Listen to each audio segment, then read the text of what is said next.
Hello guys, एक बार फिर से आप सभी का welcome real feel explain channel में। दोस्तों, मुझे मालूम है मैं रेगुलर वीडियो नहीं डाल पा रहा हूँ क्योंकि मेरी इस समय पर्सनल सिचुएशन कुछ अच्छी नहीं चल पा रही हैं। मेरी मम्मी का पैर टूट गया, फिर उसके बाद कुछ ऐसी पर्सनल सिचुएशन और ज्यादा बढ़ गई जिसको मैं आपको नहीं बता सकता। एक मेल सिंगल पर्सन होने के कारण फैमिली की जिम्मेदारी मेरे ही ऊपर है, सब कुछ मुझे संभालना पड़ता है। इसीलिए मैं आप लोगों से बोलता हूँ, प्लीज मेरा सपोर्ट करें। आप लोग सुपर चैट करेंगे तो मेरा बहुत ज्यादा सपोर्ट हो जाएगा और आगे चल के इस तरह की सिचुएशन नहीं होंगी कि मेरी वीडियो ब्रेक हो। मैं आप सभी लोगों का दिल से शुक्रिया अदा करता हूँ मेरे लिए इतना प्यार बनाए रखने के लिए। ज्यादा समय न वेस्ट करते हुए चलते हैं आगे। यांग यून के चैलेंज देने के कारण ये फैमिली का जो हेड था बहुत ज्यादा गुस्साता हुआ अपने मन में बोलता है, ऐसा क्यों हो गया, मेरा अटैक उसके ऊपर लगा कैसे नहीं। दूसरी तरफ जो अलग फैमिली के लोग थे वो शॉक्ड होते हुए मन में बोलते हैं, वो शॉक्ड होते हुए आपस में बोलते हैं, मास्टर भले ही वो इंजन के 9th लेवल पर हो फिर भी उसके लिए जरूरी नहीं है, वो इस तरह से कैसे लड़ सकता है। इसी तरह से दोस्तों सभी लोग बहुत ज्यादा घबरा रहे थे और अलग अलग बातचीत कर रहे थे। यांग उनकी पहले ही बुरी तरह सटक चुकी थी। वो खिसियाते हुए चिल्ला के बोलता है, अबे ओ पुराने चोर, मैं तुम लोगों की ही बात कर रहा हूँ जो मुझसे भिड़ने की हिम्मत करेंगे। अब तो ये फैमिली के हेड के पास कुछ बोलने को राह ही नहीं था। वो घबराते हुए खिसिया के मन में बोलता है, तेरी की इस बार मैं तुम्हें जाने नहीं दूंगा कमीने लौंडे। यांग यून धीरे धीरे चलते हुए मिस डुगू के पास जाकर उसको अपनी बाहों में भर के आगे की तरफ ले जाते हुए उससे बोलता है, मैं आज ही ये बात यहाँ बोल रहा हूँ, अगर तुम मेरे रहने वाले आसपास किसी के साथ भी कुछ भी बुरा करोगे तो ये वैसा ही होगा जैसा तुमने हमारे यून सेट के साथ में किया हो। हुआ शिया अब तुम्हारा नहीं है। अगर तुमने मेरे यून सेट पे अटैक करने की हिम्मत की तो मैं तुम्हें कभी माफ नहीं करूंगा। यांग उनकी बात सुनकर मिस डुगू बहुत ज्यादा ब्लश करते हुए अपने मन में सोचती है, मेरे यांग यून तुम मेरी कितनी परवाह करते हो। यांग यून मिस डुगू से बोलता है, कोई बात नहीं, मैं वापस जाकर तुमको पॉइजन से डिटॉक्सिफाई कर दूंगा। दूसरी तरफ ये फैमिली के हेड जिनके बुरी तरह पसीने आ चुके थे, लीडर वांग यांग उनकी बात सुनकर अपने मन में सोचते हैं, हुआ शिया के 4 मेजर फैमिली के बाद में एक पावरफुल इंसान। ऐसा लगता है कि आज के बाद हुआ शिया में गूंज उड़ेगी, सिर्फ यांग यून की बात होगी। हमारा सीन शिफ्ट होके आधी रात पे झाओ फैमिली के एक लिविंग रूम पे आता है जहाँ पर यांग यून मिस डुगू के पॉइजन को डिटॉक्सिफाई करते हुए अपने मन में बोलता है, ये फैमिली का ये पॉइजन वी किंग के कोल्ड पॉइजन से कहीं ज्यादा बेहतर है। अब जबकि वो किंग की बॉडी में स्पिरिचुअल एनर्जी आ गई है तो उसकी बॉडी में भी यून सेट के दूसरे लोगों की तरह स्पिरिचुअल रूट्स हैं। वो किंग का मेटेलिक स्पिरिचुअल रूट एक नेचर से जुड़ा हुआ स्वॉर्ड है। फिर यांग यून थोड़ा सा हैरान होते हुए बोलता है, लेकिन मैं अपना स्पिरिचुअल एट्रीब्यूट नहीं देख पा रहा हूँ, ये ट्रांसपेरेंट क्यों नहीं है। इसके अलावा मास्टर के रिकॉर्ड में इसका कोई जिक्र भी नहीं है। जब वो इस बारे में बोल ही रहा था तभी उसको सेंस होता है कि खिड़की के पीछे कोई इंसान मौजूद है। वो तुरंत भागकर वहाँ जाता है उसको पकड़ने के लिए, लेकिन वो इंसान वहाँ से निकल चुका था। वो चिल्ला के बोलता है, कौन हो तुम, यहाँ पर क्यों आए हो, रुक जाओ यहीं पे। लेकिन तब तक वो इंसान भागना स्टार्ट कर चुका था उस जगह से। यांग यून अपनी स्पीड का इस्तेमाल करते हुए उसके तुरंत झट आगे आके पहुंच जाता है। उससे पूछता है, मुझे बताओ तुम यहाँ पर कहाँ से आए हो। वो इंसान भी हंसते हुए कहता है, सचमुच तुम कितने तेज हो, इससे कोई फर्क नहीं पड़ता मैं कौन हूँ। उस इंसान के बोलते हुए एक पल ही नहीं बीता था और तुरंत वो अपनी स्पीड का इस्तेमाल करते हुए यांग यून के बहुत ज्यादा पास पहुंचकर अपनी स्पिरिचुअल एनर्जी का इस्तेमाल करते हुए कहता है, यहाँ पर सबसे बड़ी बात ये है कि मुझे तुम्हारे बारे में जानने के लिए भेजा गया था। उस इंसान के पास थंडर एलिमेंट रिलीज होता है और उसका एक पावरफुल स्लैश यांग यून को लगने ही वाला था, लेकिन तभी यांग यून भी स्टेप टेक्निक को इस्तेमाल करते हुए तुरंत पीछे हटकर एकदम से हैरान होते हुए बोलता है, अबे ये क्या, ये तो थंडर है, ये कैसे हो सकता है। यांग यून जब इस बारे में सोच ही रहा था तभी दूसरी तरफ वो इंसान अपने हाथ में फिर से थंडर जनरेट करते हुए यांग यून के ऊपर चारों तरफ से थंडर का एक पावरफुल अटैक उसके ऊपर रिलीज कर देता है। यांग यून उसके थंडर अटैक को देखकर इधर उधर भागना स्टार्ट कर चुका था उससे बचने के लिए और अपनी स्पीड का फायदा उठाते हुए उसके पास पहुंचकर पावरफुल किक जड़ते हुए बोलता है, मैं फिर से पूछ रहा हूँ तुम कौन हो और इस तरह का स्पेल तुम कैसे इस्तेमाल कर रहे हो। हमें तो मालूम ही है यांग यून बहुत पावरफुल है। उस किक का इफेक्ट इतना तगड़ा था उस इंसान के मुंह से आग छूट जाती है। वो इंसान रगड़ खाता हुआ तुरंत पीछे की तरफ जाता है और फिर हंसते हुए यांग यून से कहता है, तुमने क्या कहा, स्पेल। दिलचस्प बात है, लेकिन ये तुम्हारे कहने के हिसाब से बहुत रेयर लग रहा है। फिर वो इंसान अपने वही लबादे को हटाते हुए यांग यून से हंसते हुए बोलता है, यही है मेरी अवेकन पावर। और हाँ, तुम पहले इंसान हो जो मेरी थंडर अटैक से बच पाए हो। एल्डर वांग ने जो कहा वो बिल्कुल सही था। उसका पूरा रवैया ही चेंज हो चुका था। वो यांग यून को ग्रीट करते हुए बोलता है, मैं वू नान हूँ, अपने मास्टर का सपोर्टर, और मैं एक अवेकन पर्सन हूँ। मैं मिस्टर वांग के ऑर्डर पर आपसे मिलने आया हूँ। यांग यून हैरान होते हुए उससे पूछता है, क्या मिस्टर वांग ने मेरे लिए एक अवेकनर भेजा है? वो पर्सन अपने हीरो को बताता है, आपकी दया से मिस्टर वांग अब बिल्कुल ठीक हैं। मैं आपको इसके बारे में बाद में पूरी तरह से बताऊंगा। जिस कारण से मैं जल्दबाजी में आपके पास आया हूँ, क्योंकि हमें ग्रैंडपा के बारे में कुछ सुराग मिले हैं। वो इस समय साउथ में मौजूद हैं। यांग यून बहुत जरा घबराते हुए बोलता है, क्या कहा तुमने? मेरे ग्रैंडपा? वो पर्सन आगे बताता है, इसके अलावा आपके ग्रैंडपा का रिलेशन यहाँ की लोकल पावर से है और हमें शक है कि आपकी माँ भी वहीं पर मौजूद है। लेकिन चूंकि एक शक की बात है, इस जगह पर यहाँ पे हैं वो लोग, इसलिए हम वहाँ पर जाने की जल्दबाजी में हिम्मत नहीं करते हैं। यांग यून घबराते हुए वहाँ पर बोलता है, मेरे पापा के बैटलफील्ड में लापता होने के बाद मेरी माँ ने भी हमें छोड़ दिया और अब मुझे आखिरी में पता चल रहा है कि वो साउथ में छिपे हुए हैं। उन सभी लोगों ने मेरी दादी को पीछे छोड़ दिया, उन्हें मेरी और मेरी बहन की देखभाल अकेले करने के लिए छोड़ दिया। मुझे इसका बदला लेना जरूरी होगा क्या? दोस्तों, यहाँ पे यांग यून बहुत ज्यादा हर्ट हो चुका है अपने पेरेंट्स को लेके। अब हमें आगे के एपिसोड में पता चलेगा यांग यून क्या करने वाला है। आपको वीडियो पसंद आ रही है तो प्लीज सपोर्ट करना बिल्कुल मत भूलिएगा। एक लाइक सब्सक्राइब तुरंत कर। हमें कुछ समय बाद उसी जगह को दिखाया जाता है जहाँ पर उस वॉरियर ने बताया था। एक सोल्जर आकर अपने हीरो को बताता है, मैंने साउथर्न कंट्री में एक रिश्ता करने वाले इंसान का इंतजाम कर दिया है। मिस्टर वांग, क्या आप सच में शैंग लोटेन में शामिल होने पर सोच विचार नहीं कर रहे हैं? यांग यून उस इंसान से बोलता है, तुम्हारा इस बारे में याद दिलाने के लिए बहुत बहुत शुक्रिया, लेकिन मुझे शैंग लोटेन में शामिल होने के बारे में थोड़ा सोचने दीजिए। मुझे कल का पता चल गया है कि मिस्टर वांग के लीडरशिप वाला हुआ शेंग का एक स्पेशल सर्विस ऑर्गेनाइजेशन मैं ही हूँ, जिसके लिए मैं बहुत खुश हूँ। मैं साउथर्न कंट्री में लौटने के बाद इस बारे में बातचीत करूंगा। अच्छा तो ठीक है मेरे दोस्त, फिर मिलते हैं। वो लोग भी हैरानी के साथ अपने हीरो को गुड बाय करते हैं। यांग यून प्लेन में बैठने के बाद स्माइल करते हुए अपने मन में बोलता है, मुझे तो पता ही नहीं था कि अगर मैं इमॉर्टल कल्टीवेटर के अलावा इस दुनिया में ऐसे दूसरे लोग भी हैं जो नेचुरल पावर का इस्तेमाल कर सकते हैं। और मुझे लगता है कि शेंग लोटान सचमुच वाकई दिलचस्प है। दूसरी तरफ वो इंसान यांग यून को प्लेन पे जाते हुए देखकर अपने दोस्त से बोलता है, क्या हमें यांग यून को ऐसे ही जाने देना चाहिए? उसका दोस्त यांग यून के साथ में फाइट करने के बाद उसके बारे में जान चुका था, इस कारण से वो उसको समझाता है वो सचमुच बहुत पावरफुल पर्सन है। शायद उसकी कुछ और सोच हो, लेकिन मैं पक्के तौर से उन्हें शैंग लोटेन में शामिल होने दूंगा। मुझे उम्मीद है कि वो साउथर्न कंट्री में अपने ग्रैंडपा को ढूंढ पाएगा। हमारा सीन शिफ्ट होके साउथर्न कंट्री के एक छोटे से आइसलैंड पे आता है, जहाँ पर दोस्तों धांसू फिगर सब दिख रहे थे। एक पर्सन अपने हीरो से बोलता है, क्या तुम ही यांग यून हो? अपना हीरो अपनी दोनों लल्लन टा पटाखा हीरोइन के साथ में मजे में आगे बढ़ते हुए उसे बताता है, क्या तुम ही वो इंसान हो जिनसे वू नान ने मेरी मुलाकात करने के लिए बोला था? वो इंसान ग्रीट करते हुए बोलता है, हाँ बिल्कुल, मुझे शियाओ वांग ही ने बुलाया है, प्लीज मेरे पीछे आए। फिर से हमारा सीन शिफ्ट होके साउथर्न कंट्री के मेजर डाउन में फैमिली पे आता है, जहाँ पर एक गाड़ी रुकती है। वहाँ पर कोई चिल्ला के बोलता है, सर वो यहाँ पर आ गए हैं। जिसने यांग यून को रिसीव किया था वो आगे बढ़ते हुए अपने हीरो से बताता है, ये दुआन वू फैमिली का साइट है। शेन लोटेन से हमारे स्पेशल एजेंट भी आपके ग्रैंडपा के बारे में जानकारी लेने के लिए यहाँ मौजूद हैं।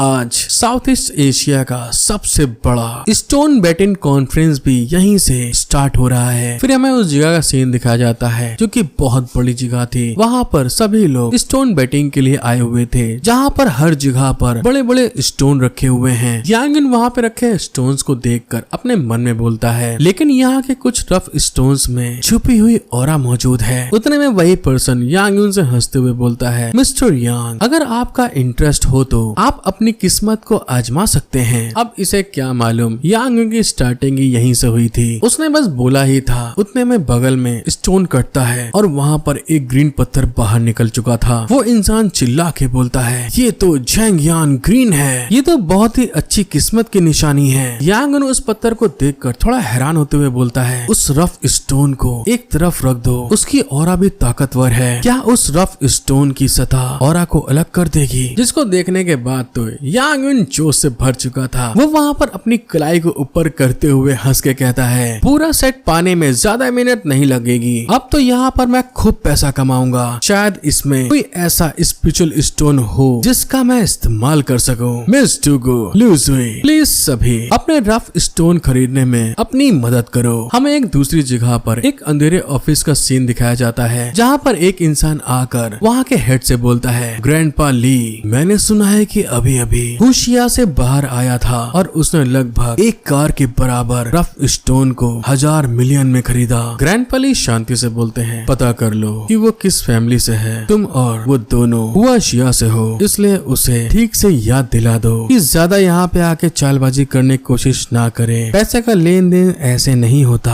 दूसरी तरफ हमें अपने हीरो को दिखाया जाता है, जो कि बहुत ढेर सारे पत्थरों में से कुछ पत्थर चुन रहा था। होस्ट वहाँ पर आकर बोलता है, सब लोग आकर देख लीजिए, यहाँ पर पत्थर काटना शुरू करा जा रहा है। एक लौंडा यांग उनकी मौज लेते हुए बोलता है उसे डर है कि वो इतना हार जाएगा कि उसके पास पहनने के लिए पैंट भी नहीं बचेगी। लेकिन जैसे वो क्रिस्टल कटता है उतने में तभी वहाँ पर फिर से ग्रीन स्टोन अपीयर होता है, जिसको देखने के बाद सबकी आंखें फटी की फटी रह जाती हैं। एक इंसान चिल्ला के बोलता है, ये तो एम्परर सुपर ग्रीन है। लेकिन दोस्तों यांग युन को इसकी कोई परवाह नहीं थी। लेकिन यांग युन दोबारा से दूसरे पत्थर को निकालते मन में बोलता है, ये रफ स्टोन अभी तक स्पिरिचुअल स्टोन के लेवल तक नहीं पहुंचा है। हे तुम, मैं तुमको ये वाला दे रहा हूँ। यांग युन के देने की बात सुनने के बाद तो जो वांग फैमिली का बटलर था उसकी आंखें फटी की फटी रह जाती हैं। वो शॉक्ड होके बोलता है, क्या कहा? सुपर ग्रीन मेरे लिए? यांग युन यहीं पे नहीं रुकता, वो बार बार बहुत ढेर सारे पत्थर को देते हुए बोलता है, ये तुम्हारे लिए है, ये तुम्हारे लिए है, ये तुम्हारे लिए है, ये सारे के सारे सब तुम्हारे लिए हैं। यहाँ दोस्तों एक तरह का वही वाला सीन हो गया कि तुम्हें 5 करोड़ का जैकपॉट लग गया हो और यहाँ पे 5 करोड़ नहीं, यहाँ पे 50-50 लाख लग के 10 जैकपॉट इकट्ठा लग गए हैं। उसकी आंखें चंदमरा जाती हैं। दूसरे लोग की तो बिल्कुल नाक बाहर निकल आई थी। वो घबराते हुए आपस में बोलते हैं, ये सब बढ़िया चीजें हैं, इन्हें अच्छी तरह से इस्तेमाल करना चाहिए। ये लड़का इसे बस कबाड़ के तरीके इस इंसान को दे रहा है। जो अमीर खानदान के लोग थे जो यहाँ पर खरीदारी करने आए थे, उनके तो मुंह नाक बनना स्टार्ट हो जाते हैं। यांग युन एक बड़े से स्टोन को देखकर अपने मन में बोलता है, इस तरह से तो मुझे ढूंढने में बहुत समय लगेगा। मुझे सबसे पहले सबसे ज्यादा ऑरा वाले स्टोन को ढूंढना होगा। ए मेरे प्यारे स्टोन, मुझे निराश मत करना। यांग युन बोलते हुए एक बड़े से पत्थर के सामने खड़ा हो जाता है। यांग के हाथ में जो स्टोन कटिंग मशीन थी वो उसको चलाना स्टार्ट करता है और कुछ ही देर में धीरे धीरे करके यांग के आंखों के सामने एक चमक आती है और वो चमक इतनी ज्यादा वहाँ पर ठीक थी जिसका यांग युन सामना नहीं कर पाता। वो घबराते हुए पीछे होके बोलता है, अरे ये क्या, इसकी ऑरा तो बहुत थिक है। उसकी ऑरा को महसूस करते हुए यांग युन मन में बोलता है, क्या मेरा यूनिवर्सल पार्ट इस रेयर रफ स्टोन की ऑरा को अब्सॉर्ब कर रहा है? जैसे वो इस बारे में सोचता है तभी उसके मास्टर की आवाज आती है, मेरे बेवकूफ डिसाइपल, इस बार तो तुमने कमाल कर दिया। तुमने 10,000 साल पुराना ब्लड स्टोन ढूंढ निकाला। वाह क्या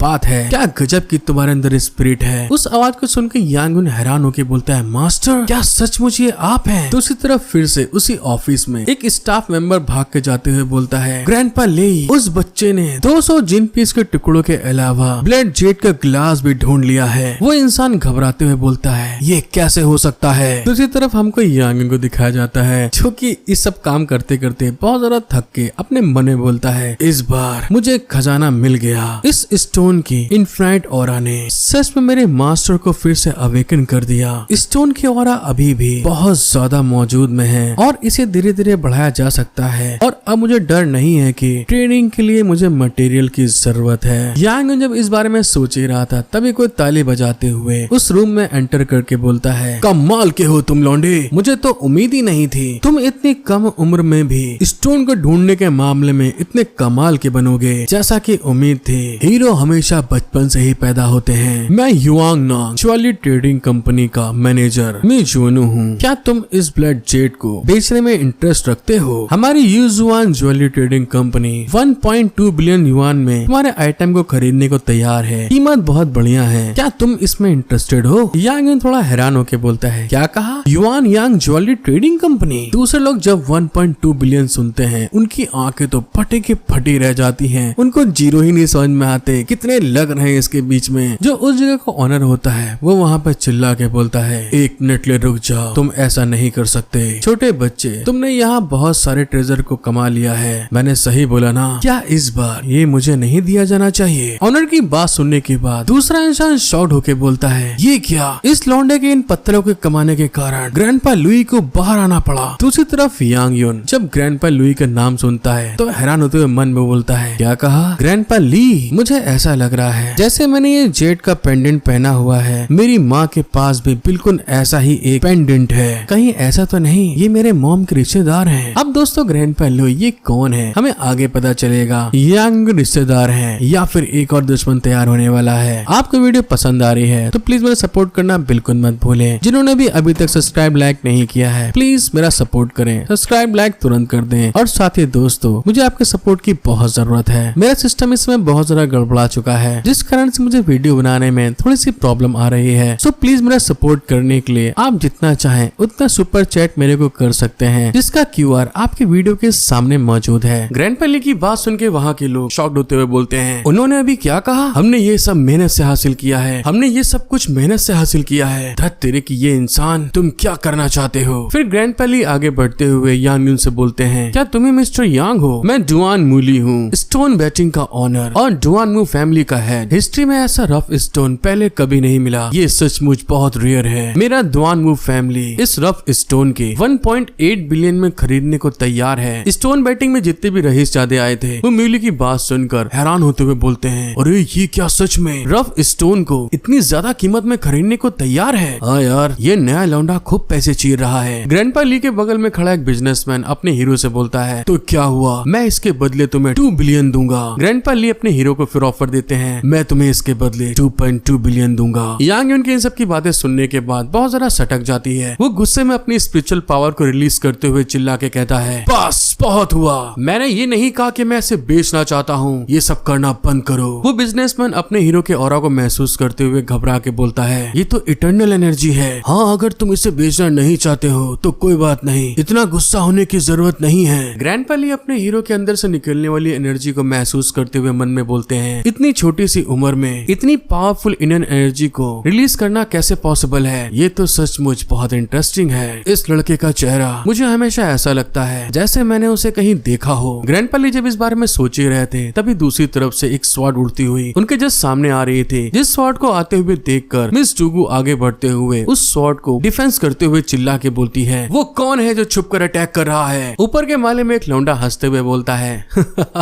इस लड़की की रिफ्लेक्शन स्पीड तो सचमुच कमाल की है। पूरा दिन इंतजार करना मेरा बेकार नहीं गया। हमें ये पत्थर चाहिए। अगर तुम मुझे जानती हो तो विरोध मत करना, वरना तुम बहुत दर्दनाक मौत मरोगी। उस आदमी को वहाँ पर देखकर सब लोग बहुत जरा घबराते हुए उस जगह से भाग के जाते हुए बोलते हैं, अरे यहाँ पर लुटेरे आ गए हैं, जल्दी भागो यहाँ से। वो लोग जैसे ही आगे की तरफ बढ़ते हैं भागने के लिए, उतने में वो इंसान अपनी तलवार का इस्तेमाल करते हुए उनकी बॉडी के टुकड़े टुकड़े करके हंस के कहता है, भागने की कोशिश करना बेकार है, यहाँ मौजूद हर किसी को मरना होगा।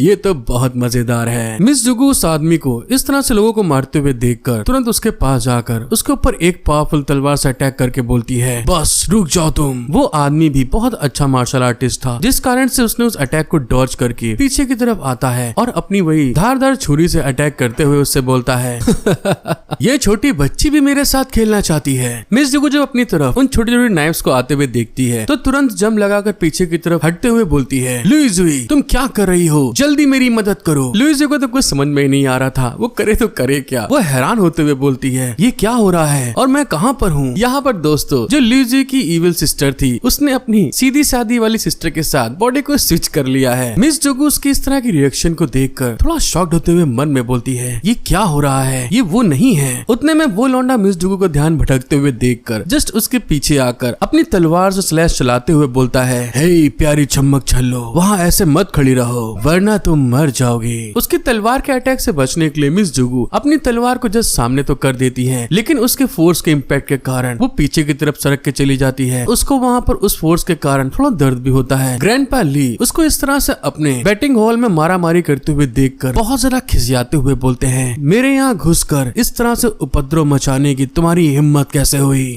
ऐसा करने की तुम्हें इतनी हिम्मत कहाँ से मिली? वो आदमी भी ग्रैंडपा ली की तरफ अटैक करने के लिए आगे बढ़ते हुए बोलता है नौटंकी मत करो, तुम्हारा रिल्म पिछले 5 सालों से डार्क स्ट्रेंथ की 9th लेवल के बीच में फंसा हुआ है और हम जानते हैं कि तुम क्या कर सकते हो, तुम्हारे पास कोई मौका नहीं है। वो आदमी जैसे ही ग्रैंडपा ली के ऊपर अटैक करने वाला था उतने में ग्रैंडपा ली अपने पोजीशन को चेंज करते हुए एक पावरफुल किक उसके जबड़े के ऊपर लगाते हुए बोलते हैं तुम जैसे बेवकूफ के लिए डार्क स्ट्रेंथ के 9th लेवल की पावर भी निपटने के लिए काफी है। ग्रैंडपा ली जैसे ही दूसरी किक का अटैक उसके ऊपर करने वाले थे, अचानक उनके पैरों के नीचे एक पोर्टल ओपन होता है और एक आदमी पोर्टल से बाहर निकल के उनके पैरों को पकड़ते हुए बोलता है हाँ मैंने पकड़ लिया इसे। अचानक अपने पैरों को पकड़ते हुए देखकर ग्रैंडपा ली थोड़ा सा हैरान होते हुए बोलते हैं एस्केप टेक्निक, ये भी उन अवेकनर में से एक है। ग्रैंडपा ली के फंस जाने के कारण वो आदमी पीछे से अपने स्वॉर्ड का पावरफुल अटैक ग्रैंडपा ली के ऊपर रिलीज करते हुए बोलता है मैंने ये तुमसे कभी नहीं बोला कि मैं अकेला हूँ। ग्रैंडपा ली स्टक हो चुके थे, वो समझ नहीं पा रहे थे कि अब वो कैसे बचे, लेकिन तभी उतने में यांग यून जैसे ग्रैंडपा ली के ऊपर तलवार लगने वाली थी बीच में आता है और उस आदमी के ऊपर एक पावरफुल पंच अपना जड़ देता है, जिसके इम्पैक्ट के कारण वो आदमी फिसलता हुआ पीछे की तरफ जा गिरता है। अपने साथी के साथ ऐसा होते हुए देखकर जो लड़का एस्केप टेक्निक का इस्तेमाल करके ग्रैंडपा ली के पैर पकड़े था वो घबराते हुए मन में बोलता है तेरे की यहाँ पर कोई और मास्टर भी है। ग्रैंडपा ली अपने हीरो से बोलते हैं मिस्टर यांग आपका बहुत बहुत शुक्रिया मेरी जान बचाने के लिए। यांग यून जो इस समय बहुत ज्यादा गुस्से में दिखाई दे रहा था वो खिसियाते हुए बोलता है मुझे शुक्रिया कहने की कोई जरूरत नहीं है, मैं तुमसे मूव ऑन नाम की एक औरत के बारे में पूछना चाहता हूँ जिसकी शादी एक हुआशिया सोल्जर से हुई थी, क्या तुम उसके बारे में कुछ जानते हो? मूव ऑन का नाम सुन के ग्रैंडपा ली के पसीने छूट गए थे। वो शाहरुख खान के स्टाइल में किरण के तरीके बोलता है ये मेरी बेटी का नाम है, मेरी बेटी के लापता होने से पहले उसने मुझे बताया था एंशिएंट कैपिटल में हुआशिया में उसके 2 बच्चे थे, ऐसा लगता है कि तुम्हारी उम्र भी लगभग उतनी ही है। इसमें कोई आश्चर्य की बात नहीं है कि तुम मुझे इतने जाने पहचाने क्यों लग रहे हो, बिल्कुल एक जैसे, तुम मू वांग के बेटे हो यांग येयुन। यांग येयुन गुस्से में बोलता है तो इससे क्या फर्क पड़ता है? ग्रैंडपा ली अपने पोते को देखकर बहुत ज्यादा एक्साइटेड होते हुए बोलते हैं मैं तुम्हारा दादा हूँ मेरे पोते यांग येयुन, मुझे तो उम्मीद ही नहीं थी मैं तुम्हें अभी देख पाऊंगा। और मू वान मेरी बेटी है और उसका पूरा नाम दुआन मी वान है। यांग येयुन जो अभी भी बहुत ज्यादा गुस्से में था अपने ग्रैंडफादर से बोलता है जब मेरा परिवार मुसीबत में था तब तुम कहाँ थे? मेरे पास तुम्हारे जैसे माँ और दादा नहीं है जो अपने बच्चों को छोड़ के चले जाएं। ग्रैंडपा ली सीरियस होते हुए अपने हीरो से बोलते हैं येयुन मेरी बात ध्यान से सुनो, इसके पीछे एक कारण है। जैसे वो कुछ आगे बोलने वाले थे धूल के अंदर से आवाज आती है ये तो बहुत खराब बात है और ये कितना फीलिंग से भरा हुआ रीयूनियन है। वो बंदा हंसते हुए अपने पास से एक रिमोट बाहर निकालता है और उसका जैसे ही बटन प्रेस करता है यांग उसको ऐसा करते हुए देखकर थोड़ा घबरा जाता है और अगले ही पल वहाँ पर बहुत भयानक धमाका होता है। लोग वहाँ पर चिल्लाते हुए पीछे की तरफ गिरते हैं प्लीज हमें बचा लो। यांग यून मिस डूगू और उसके ग्रैंडपा ऐसा होते हुए देखकर एक साथ बोलते हैं ये तो धमाका है। यांग यून जब वहाँ के लोगों को इतने भयानक तौर पर घायल देखता है तो खिसियाते हुए बोलता है ये बहुत हरामखोर कमीना इंसान है। यांग यून का ध्यान भटकते हुए देखकर वो इंसान तुरंत उसके पीछे आता है, उसके पैरों के पीछे किक मारकर उसको घुटने के बल बैठाते हुए हंस के बोलता है तुम हरामखोर चाहे कितने भी ताकतवर क्यों ना हो क्या मैं तुम्हें नहीं मार सकता हूँ? अगर तुम मेरे साथ ईमानदार नहीं रहे तो मैं तुमको सबके सामने मार दूंगा। वहाँ पर उस आदमी के साथी भी आ चुके थे जो कि दूसरे लोगों को बेरहमी तरीके से मारते हुए बोलते हैं हाँ हमारी बात मानो। एक आदमी लड़की के बाल पकड़ के घसीट रहा था जिसमें वो लड़की बोलती है प्लीज ऐसा मत करो तुम। एक दूसरा इंसान एक रईसजादे के गर्दन को पकड़ के खींचते हुए बोलता है अगर तुम मरना नहीं चाहते तो मेरे पास आओ। कुछ ही समय के अंदर उन लोगों ने सारे के सारे लोगों को एक जगह पर बंदी बनाकर रख लिया था। लाल बालों वाला आदमी उनसे बोलता है आखिरकार सारा मामला सुलझ गया है और ये सारे हारे हुए मास्टर हैं। तुम सभी लोगों को मेरी बात को मानते हुए यहीं रुकना है। मैं अपने भाई के आने का इंतजार कर रहा हूँ, जो भी भागने की हिम्मत करेगा उसे मार दिया जाएगा। ग्रैंडपा ली अपने हीरो से बोलते हैं मुझे ऐसी सिचुएशन की उम्मीद नहीं थी येयुन मेरी बात सुनो। ग्रैंडपा ली वक्त का फायदा उठाते हुए उसके माँ बाप के बारे में उसे बताना स्टार्ट करते हैं। उस समय मू वान को विश्वास था कि तुम्हारे फादर अभी भी रेगिस्तान में हैं और वो मरे नहीं हैं, इसलिए उसने दृढ़ विश्वास के साथ तुम्हारे फादर को ढूंढने के लिए सफर को शुरू किया। मुझे बाद में पता चला उस समय रेगिस्तानी इलाके में अगर हमारे एंशिएंट वॉरियर भी वहाँ जाते तो उनका भी वही हश्र होता। तुम्हारी माँ ने तो मुझे अपनी पीठ पर लाद कर अंजिन के 6th फ्लोर के कुछ वॉरियर को भी वहाँ से लाई थी, लेकिन आखिरी में केवल एक इंसान वापस आया और उसने हमें ये बताया वो जगह बहुत अजीब थी। वहाँ रेत के तूफान के बीच में रून मौजूद थी। उस रून्स में बहुत खतरनाक जीव और एक हरा सूरज था। तुम्हारी माँ भी वहीं पर गायब हो गई थी। फिर मैंने खुद कुछ लोगों को उसकी तलाश करने के लिए भेजा, लेकिन मुझे वो रून्स कहीं नहीं मिला। इसलिए अपनी माँ का दोष मुझे मत दो बच्चे। ग्रैंडपा ली की बात सुनकर लाल बालों वाला इंसान फिर से पागलों की तरीके हंसते हुए बोलता है रेगिस्तान रून्स की तरीके दिखता है। ये कहानी बच्चों को बहलाने फुसलाने के लिए बिल्कुल ठीक है। मुझे लगता है कि तुम्हारी माँ किसी दूसरे देश में अपने पति को ढूंढने गई है ताकि किसी की नजर उस पर न पड़ जाए। आखिरकार तुम्हारी फैमिली तो एकदम बेकार कचड़ा है।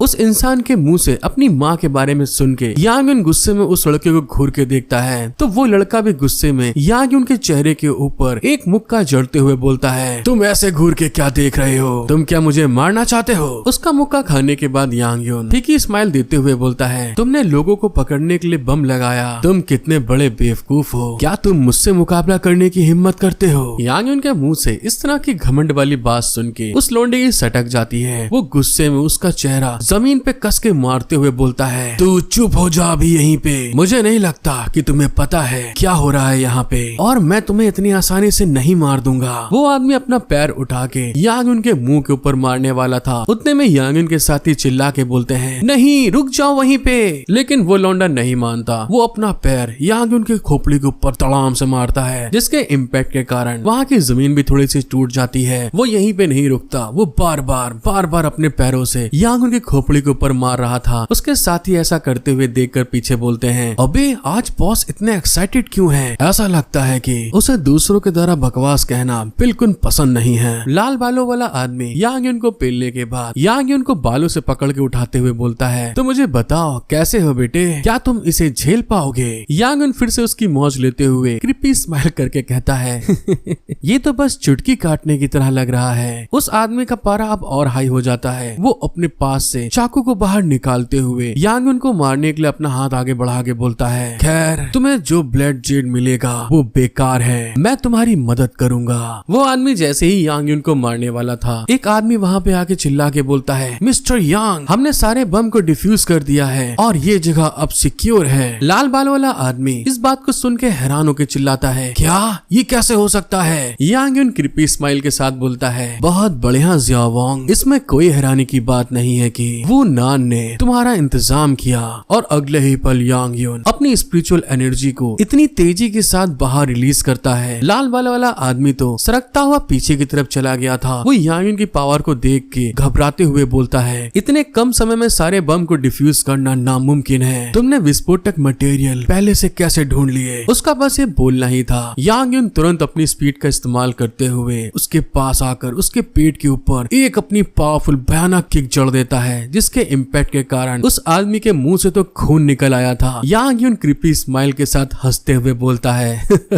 अब तुम ये नरक में जाकर हेडीज से पूछना मैंने ये कैसे किया। वाला एपिसोड सचमुच दोस्तों बहुत बढ़िया लगा मुझे। तो आपको कैसा लगा कमेंट में जरूर बताइएगा, और जिस किसी ने भी यहाँ तक देखने के बाद वीडियो को लाइक सब्सक्राइब नहीं किया है सो प्लीज सपोर्ट करना मत भूलें। लाल बाल वाले आदमी के जो साथी थे अपने बॉस को इस तरह से मार खा के पीछे की तरफ लुढ़कते हुए देखते हैं तो तुरंत वो आगे की तरफ भाग के जाते हुए बोलते हैं, बॉस संभल के। यांग यून के एक पावरफुल किक के कारण ही उस आदमी के हाल बहुत ज्यादा बेकार हो चुके हैं। उन लोगों ने अपने बॉस को तो संभाल लिया था, लेकिन पीछे से यांग यून आगे की तरफ बढ़ता है। उसका ऑरा इतना ज्यादा भयानक था जिसको देखने के बाद तो इन सभी की बुरी तरह फट चुकी थी। लाल बाल वाला आदमी घबराते हुए मन में बोलता है, आखिर ये कैसे हो सकता है, इतना स्ट्रॉन्ग सेंस प्रेशर। दूसरा आदमी अपने साथी से कहता है, उसके बहकावे में मत आओ, चलो साथ चलते हैं लड़ने के लिए। वो लोग घबराए हुए थे। उसका साथी बोलता है, हाँ हाँ ठीक है, चलो उसको मार डालेंगे हम दोनों मिलके। वो दोनों जैसे ही यांग यून की तरफ बढ़ते हैं उसके ऊपर एक डैगर से अटैक करने के लिए, तो यांग यून सिर्फ अपनी 2 फिंगर से उनके डैगर को वहाँ पर पकड़ लेता है। उतने में उसका दूसरा साथी भी यांग यून के पीछे से आकर उसके ऊपर अटैक करने के लिए मौका ढूंढता है, तो यांग यून तुरंत अपनी स्पीड का इस्तेमाल करते हुए पीछे की तरफ हट जाता है। यांग यून के डॉज को देखकर वो इंसान शॉक्ड होकर बोलता है, ये तो बहुत तेज है, जिस कारण से वो बहुत ज्यादा खिसिया खिसियाते हुए फिर से अटैक करने के लिए आगे बढ़ के बोलता है, हे लौंडे, इधर उधर उछलना बंद करो, तुम्हारी ऑरा अभी के हिसाब से तो ठीक है। जब वो इस बारे में बोल रहा था, यांग यून पीछे की तरफ हट रहा था। उतने में वही दोस्तों जिसने पहले ग्रैंडपा ली का पैर पकड़ा हुआ था, वही इंसान यांग यून के पीछे आ जाता है। अपनी अवेकन पावर को यूज करते हुए उसने यांग यून को पीछे आकर पकड़ लिया था। फिर वो अपने साथी से बोलता है, मैंने उसे पकड़ लिया है, जल्दी करो, इसे मार डालो तुम। उसका साथी भी आगे बढ़ते हुए बोलता है, हाँ बस मैं आ रहा हूँ। लेकिन जैसे ही वो उसके ऊपर अटैक करने वाला था, अचानक से वहाँ पर कुछ होता है। यांग यून ने सिर्फ अपने एक हाथ से उसके अटैक को वहाँ पर रोक लिया था, जिसको देखकर वो आदमी घबराते हुए मन में बोलता है, क्या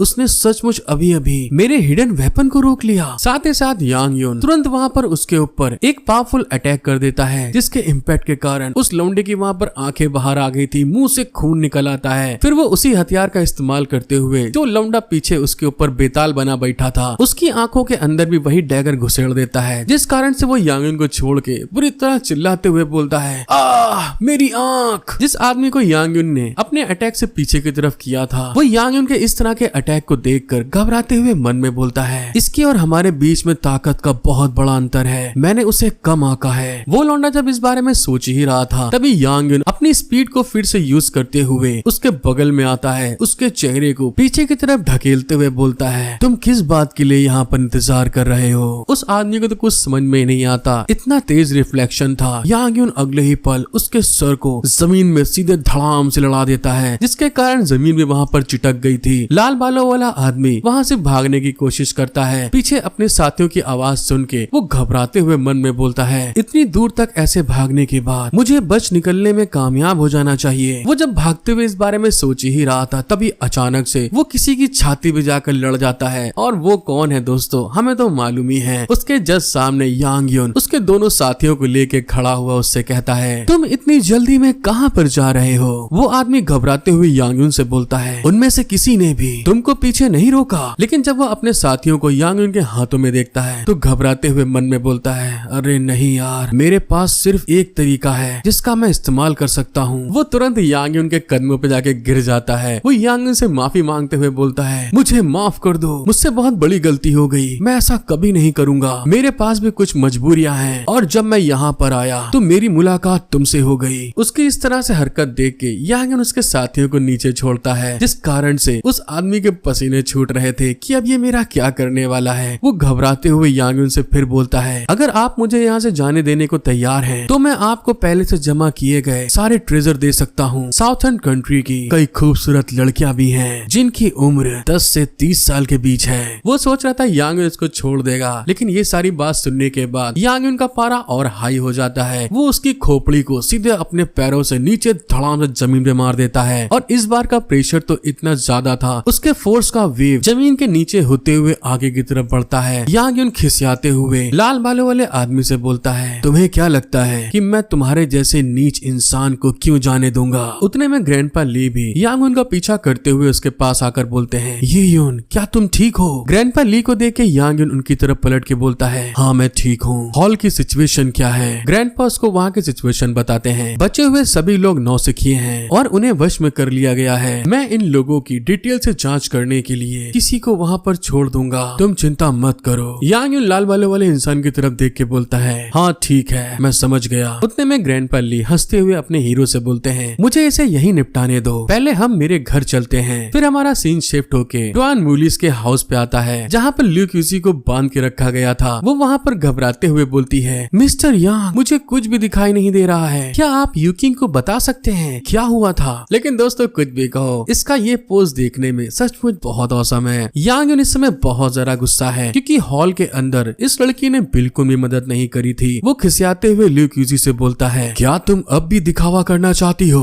वो लड़की हैरान होकर अपने हीरो से पूछती है, लेकिन किस बात का दिखावा करूंगी, मुझे आपकी बात नहीं समझ आई। यांग यून फिर उससे बोलता है, अपनी बहन को ढाल के रूप में इस्तेमाल मत करो, हमें ये बात साफ करनी होगी। तुमको ये सोचना चाहिए कि ये कितनी अफसोस की बात है कि मैं मरा नहीं हूँ। अब दोस्तों सजा के तौर पे यांग यून इसके साथ क्या करने वाला है, ये हमें आगे की वीडियो में देखने को मिलेगा। आपको मेरा वीडियो एक्सप्लेनेशन पसंद आ रहा है तो प्लीज मेरा सपोर्ट करें, एक लाइक सब्सक्राइब करना बिल्कुल मत भूलिएगा। जिन्होंने अभी तक नहीं किया है खास तौर पे वो, और कमेंट करके बताएं ल्यू क्यूसी आप लोग को कैसी लगती है। Thank you for watching my video, love you all.